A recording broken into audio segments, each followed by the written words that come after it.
Journaliste de la région de Louga. L'association des journalistes en santé, population et développement a un programme, un projet appelé Voix pour la santé. C'est un peu sensibiliser les journalistes sur les questions de santé de la reproduction. On a déjà commencé à le faire pour Dakar, pour la région de Thiès avec Mbour, mais également pour Kaolack et Saint-Louis. On a eu à former les journalistes sur ces questions de santé de la reproduction. Maintenant, on est dans la phase numéro 2 et dans cette dynamique, on a enrôlé de nouvelles régions. Ces régions, c'est Louga, c'est Diourbel, c'est Kolda, mais également c'est Matam. Et pour cette deuxième phase, on a démarré par la formation des journalistes de Louga sur les questions de santé de la reproduction.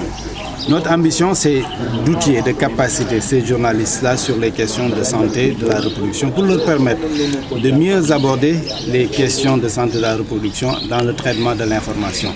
Parce que souvent, ce qu'on voit, c'est que souvent, c'est parce que les journalistes n'ont pas eu la bonne information qu'il y a eu erreur peut-être dans le traitement de l'information. Notre ambition, c'est de faire qu'il n'y ait plus cela, à savoir qu'il y ait ce link-là entre le personnel de santé et les journalistes pour qu'ils puissent avoir tous les éléments d'information pour traiter bien les questions de santé de la reproduction. Ça, c'est un aspect.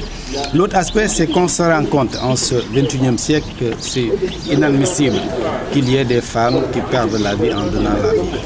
Maintenant, les questions de grossesse, les questions de santé de la reproduction, ce n'est plus une question du personnel seulement de santé.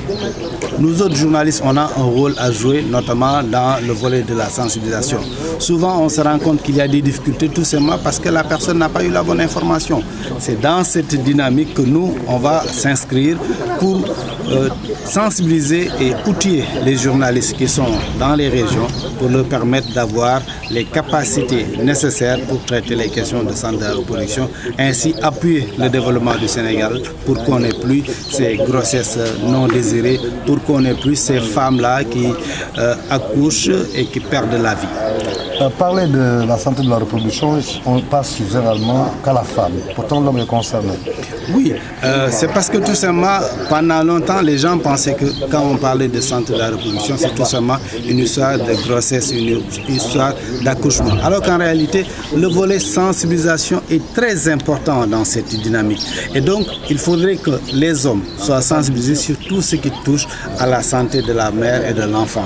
Et dans cette dynamique, il n'y a pas de meilleur relais que les journalistes pour sensibiliser, parce que nous autres journalistes, on a cette chance d'être lus, d'être écoutés, mais surtout d'être entendus par les populations. C'est pour ça que c'est intéressant de sensibiliser et de former les journalistes qui sont dans les régions pour pouvoir partager un peu ces éléments d'information avec toutes les populations, que ce soit les hommes ou les femmes. À côté de cette volonté politique, il y a cette barrière que constituent les réalités socio-culturelles. Que faut-il faire pour vraiment amener les populations à se départir encore de ces réalités pour adopter cette nouvelle système qui participe à leur santé? Vous avez parfaitement raison, il y a souvent des barrières qui sont d'ordre culturel ou d'ordre sociologique, mais je pense que tout cela ne peut trouver solution que dans la sensibilisation. Parce que d'habitude, c'est le manque d'information qui pose le problème. Quand la personne n'a pas l'information nécessaire, elle pense que tout ce qu'il sait, c'est ça. Alors qu'en réalité, si vous parvenez à sensibiliser cette personne-là, que vous lui montrez les tenants et les aboutissants, les avantages et les inconvénients d'une situation, cette personne-là peut changer d'avis. Vous venez de voir tout de suite la structure qui s'occupe des questions d'espacement de naissance et de planification familiale. On vous a dit qu'il y a des hommes qui viennent accompagner leurs femmes pour qu'il y ait cet espacement des naissances.